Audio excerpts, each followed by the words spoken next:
Salve a tutti, sono Almarok e benvenuti in un nuovo video. Oggi siamo qui per fare un'intervista a Vicotnik, cantante dei Dødheimsgard. Prima di iniziare ringrazio Vicotnik per la sua grande disponibilità, per aver accettato di essere nostro ospite, vi lascio l'intervista e vi auguro buona visione. Nice to meet you. Nice to meet you. Hello guys. Why you started to do music and what you started to do with metal music, talking about the beginning of your career. I guess I've always been into music, so that's a good starting point. I also grew up with parents that listened to music, grew up with a record player at home and vinyls and stuff like that. And my mother always listened to music in the car, so it was always kind of a musical home, even though nobody played instruments or anything like that. So I guess my interest in music, to be a music listener, caught on very early.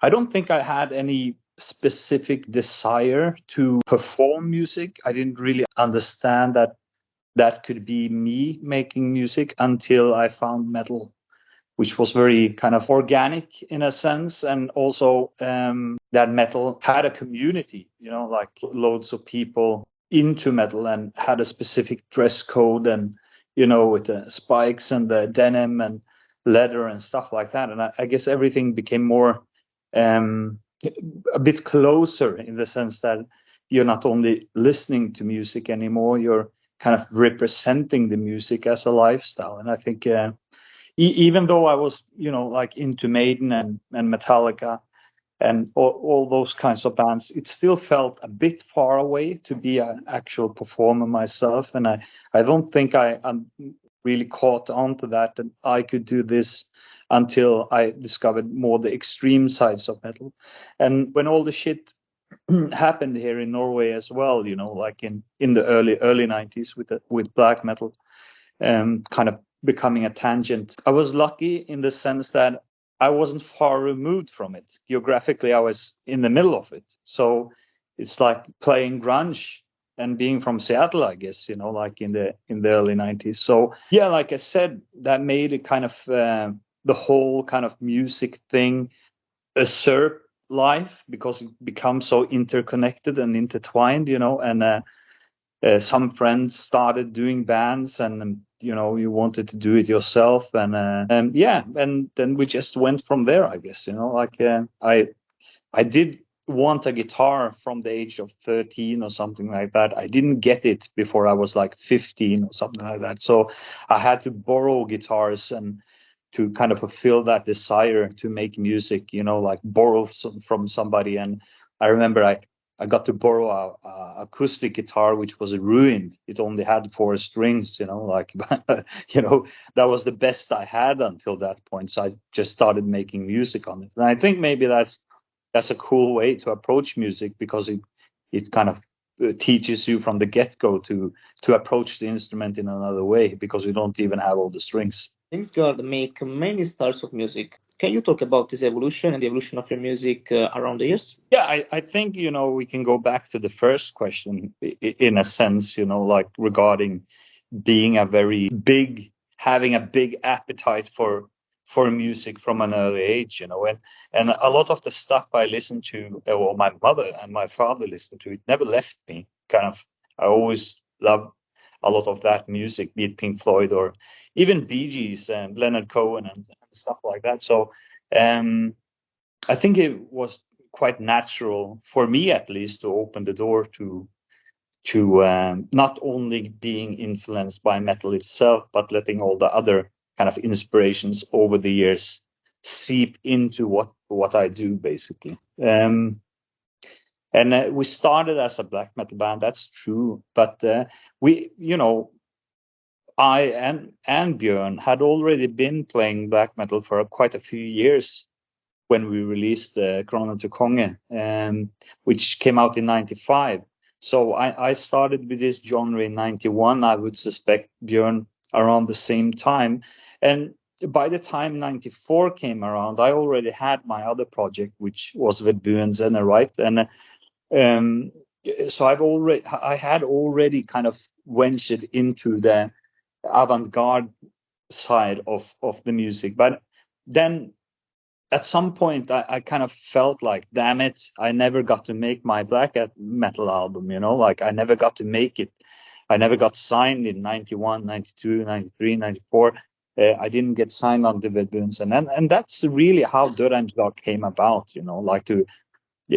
because we had developed so much. So now we really wanted to go back and pay homage basically to where we came from musically, and we did that on 2 records separately, in a sense, Krone til Konge, quite interjected into the Norwegian black metal phenomenon, and then Monumental Possession, which was more of a homage even further back to the 80s, have a lot of 80s influences on that record. Yeah. So more kind of homage to thrash metal and stuff we grew up in that sense, And it's also important to remember that Dødheimsgard was the side project back then, It was kind of the let's do this because we never got to do it when we started, and both me and Björn had other bands which were kind of probably the main priority at that point for a few more years at least. Couple, yeah. What about the future projects of the band? We want to continue in that way. What's for you the next step of your music evolution? I think, you mean now for the next? Yeah. No, I think there's still a lot of territory to uncover in the new direction. When I listen back to all the kind of themes and tracks and songs to what didn't come on the album, like music I made for the album but didn't end up on the album, I see that there's still many ways to go there, like a maze that I can still interject into, and it coming out still different, even if I follow the same mold. So I think I'm having in the back of my mind that Black Medium Current, perhaps, I don't know, perhaps is the first record of a sort of a trilogy. But sometimes plans change along the way as well. So this is my kind of mindset right now. I don't know if that will stand the test of time.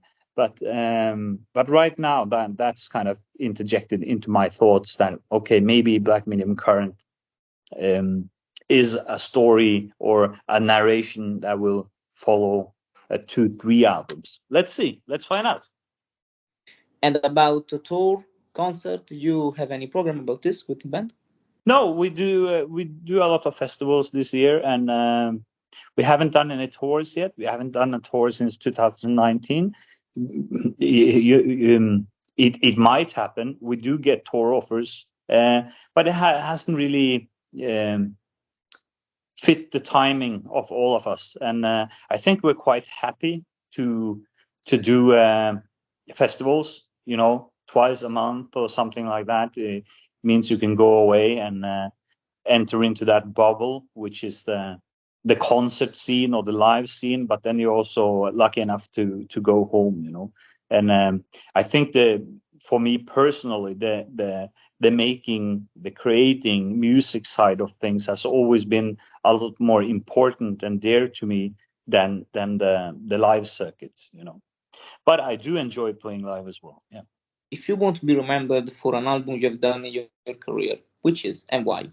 That really has to be up to the listener, and I think that I'm respectful in that regard towards the listener as well, that whichever album they like the most, I guess they do that because that's the album that's most kind of connected to their life. So when anybody tells me, that he likes the first album the best, and he bought this album when it came out, that makes sense, right? Then you invested 30 years in that album, And I know for a lot of people tell me they're fans now of the band, but didn't really like the early stuff, and which means they didn't spend the proper time with the old material because it didn't feel interesting, but has a deep relationship to the new album. So hopefully, when I'm dead, I don't think I'll care anyway, but let's just entertain the thought is that, I think acknowledging the whole body of work,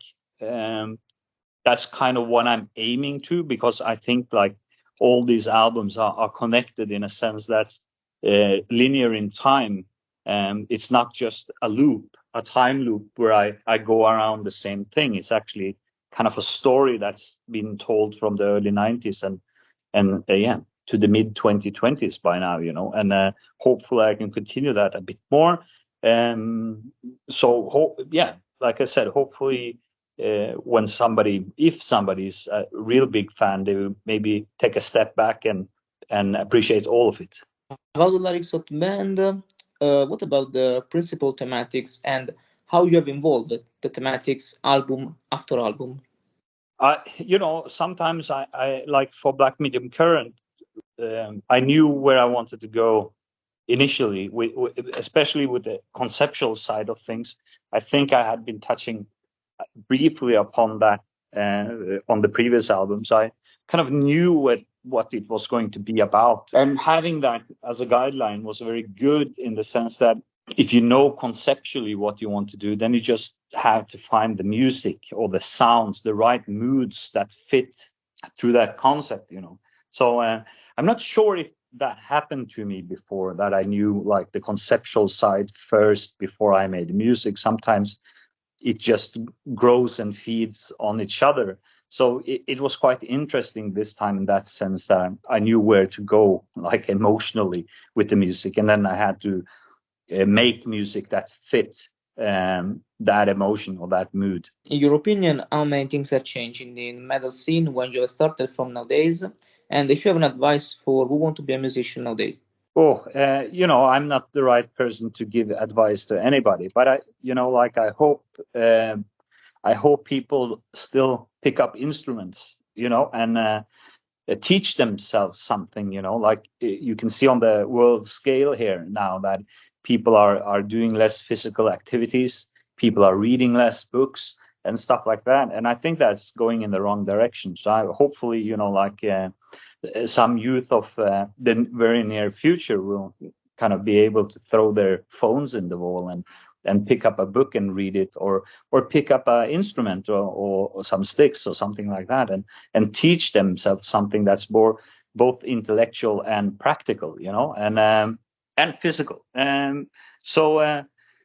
But I will say that I hope that that people, young people, are willing and have the heart to continue this.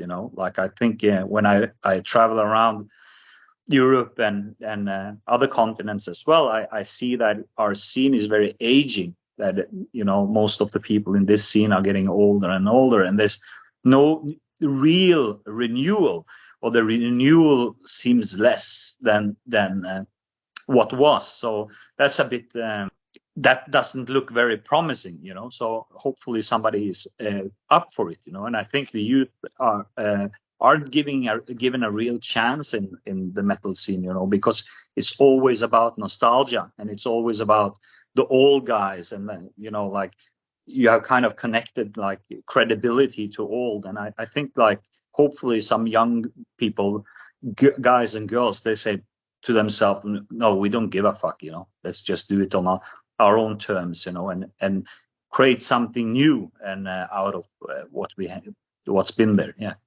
Thank you for your time. Thank you for staying here today, and good luck for your projects. Thank you very much. Thank you for the interview. Bye bye.